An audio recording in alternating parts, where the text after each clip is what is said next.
में विधानसभा चुनाव होने हैं और इसमें हम राजनीतिक बातचीत में आज हमारे साथ बक्सर से सिटिंग विधायक मुन्ना तिवारी हैं, जिनसे हम बात करेंगे और बहुत सारी बातें करेंगे और जानने की कोशिश करेंगे कि किस तरीके से जो है कांग्रेस रणनीति के हिसाब से अपनी तैयारियों को शुरू कर रही है। तो सबसे पहले आपका स्वागत है। धन्यवाद।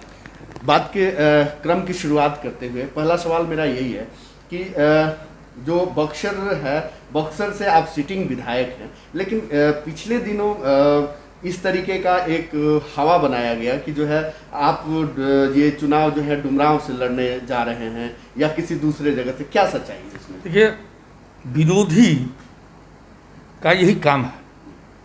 जिस प्रकार से हमें मानसिक रूप से, शारीरिक रूप से प्रताड़ित करने का काम शराब वाले मामले में किया गया, वैसे ही लोग ये हवा उड़ा रहे हैं बाजार में, पब्लिक जनता के बीच में, कि मुन्ना तिवारी कांग्रेस से नहीं जेडीयू भाजपा से चुनाव लड़ने जा रहा है।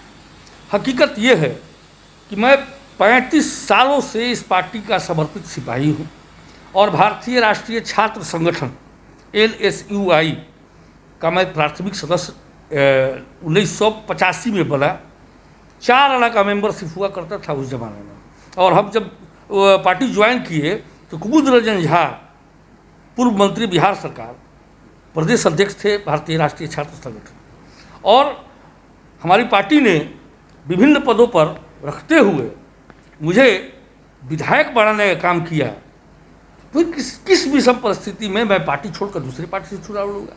अच्छा, लगातार भारतीय जनता पार्टी की जो बक्सर इकाई है वो हमलेवार है आपके कामों को लेकर के, बक्सर के विकास को लेकर के। तो आप जो जनता में जाएंगे तो किस वादे के साथ जाएंगे और किन कामों? देखिए, भारतीय जनता पार्टी के हमारे पहले विधायक हुआ करते थे, वर्तमान में हमारे माननीय सांसद सह स्वास्थ्य राज्य मंत्री भी हैं।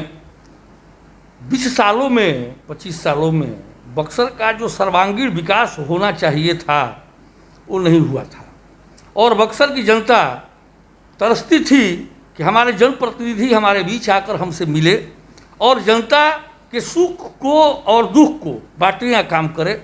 आज तक कोई भी जनप्रतिनिधि यहाँ की समर्पित जनता के समक्ष रह कर के काम करने का काम नहीं किया। सबसे बड़ा मैंने तो ये काम किया कि मैं 5 वर्षों तक जिला अतिथि गृह में बैठकर और देहातों में, ग्रामीण इलाकों में, शहरों में पैदल घूम करके लोगों का हाल चाल जाना, लोगों की समस्याओं से रूबरू हुआ, लोगों की समस्याओं का निराकरण किया। मेरी सबसे बड़ी उपलब्धि ये है। मैं यही काम लेकर के जनता के बीच में जाऊंगा। जो भी बंद पड़े नलकूप थे, शुरू कराया हमने। PSC की स्थापना जो वर्षों से बंद पड़ी थी, 17 सालों से बंद पड़ी थी, उसको शुरू कराने का काम किया। निकृष्ट करमनासा पंप कैनाल की स्वीकृति हमने दिलवाई, जो 37 वर्षों से लंबित एक परियोजना, महत्वाकांक्षी परियोजना थी किसान भाइयों के लिए। समय समय पर मैंने किसानों के हित में लड़ाई लड़ी, माननीय मुख्यमंत्री के मंच से, चाहे वो सदन हो, चाहे वो माननीय मुख्यमंत्री का मंच हो, चाहे वो सड़क हो। हमने किसानों की समस्या, छात्र नौजवानों की समस्या को उठाने का काम किया। अपने इलाके क्षेत्र के समस्त कॉलेजों में PG की पढ़ाई शुरू कराई। टेल एंड में नहरों में पानी छोड़वाने का, अंतिम छोर तक पानी दिलाने का काम किया। 45 सड़कों का जीर्णोद्धार कराया। जितनी बंद पड़े ट्यूबवेल थी, स्टेट ट्यूबवेल थी, उनको शुरू कराने का काम किया। अनेकों काम हमने किए हैं। तो फिर जनता के बीच में तो जाकर यही कहना है। कोविड-19 को में जो है चुनाव को लेकर लगातार जो महागठबंधन है, जिसके घटक दल आप भी हैं, तो महागठबंधन लगातार ये कह रही है कि अभी जो है बिहार में चुनाव कराने की जो है वो स्थिति नहीं है। क्या राय है? देखिए, पूरे भारतवर्ष में जिस तरह से ये महामारी, वैश्विक महामारी कोरोना कोविड-19 फैल रही है, इस समय निश्चित रूप से हालात चिंतनीय हैं और चुनाव, इलेक्शन कमीशन को इस समय चुनाव पर विराम लगा देना चाहिए। और जब ये महामारी का प्रकोप कम हो या देश में वैक्सीन का निर्माण हो जाए तो चुनाव हो तो अच्छा कदम होगा। वरना बिहार में जिस तरह से इस महामारी का प्रकोप बढ़ रहा है, चुनाव होंगे तो हमारे समझ से लाखों में नहीं करोड़ों में संख्या चली जाएगी मरीजों की।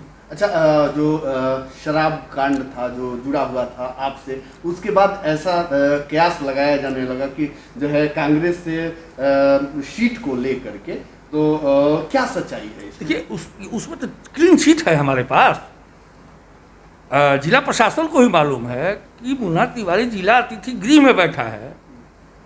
शराब मामला किसी के द्वारा प्लांट किया गया था, जो कि मेरे विरोधी थे, धूर विरोधी थे, और कोरोना काल में विगत 2 महीना से उन ज़रूरतमंद लोगों के बीच मेरे द्वारा राशन का वितरण किया गया।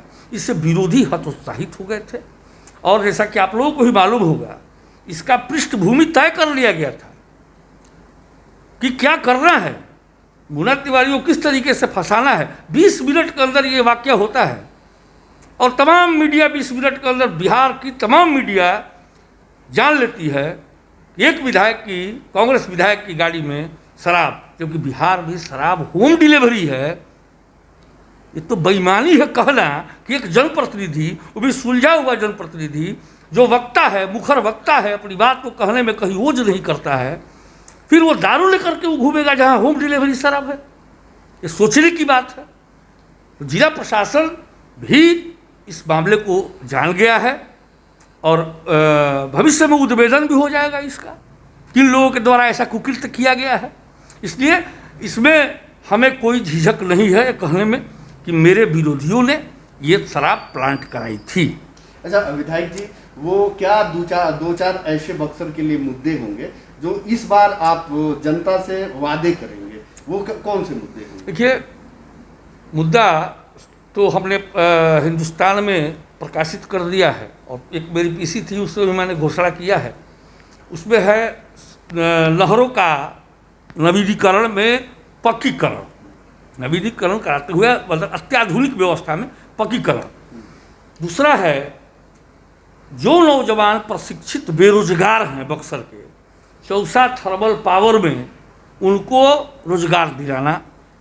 तीसरा है लाइट एंड साउंड, जो बरसों से बिहार का एकमात्र इकलौता हमारा लाइट एंड साउंड था, उसको शुरू कराना।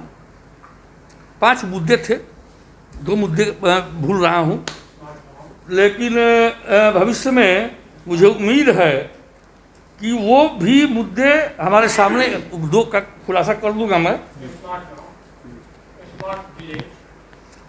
हाँ, बक्सर के पंचायतों को स्मार्ट बनाना मेरी प्राथमिकता होगी। ऐसे ही मेरे चुनाव जीतने के बाद मैंने ये कार्यक्रम तय किए हैं, 5 कार्यक्रम, जिसको मैं पूरा कराऊंगा। ये थे हमारे साथ कांग्रेस के विधायक संजय तिवारी उर्फ मुन्ना तिवारी, बक्सर से 24 टीवी इंडिया न्यूज़ के लिए अशोक उपाध्याय की पूरी रिपोर्ट।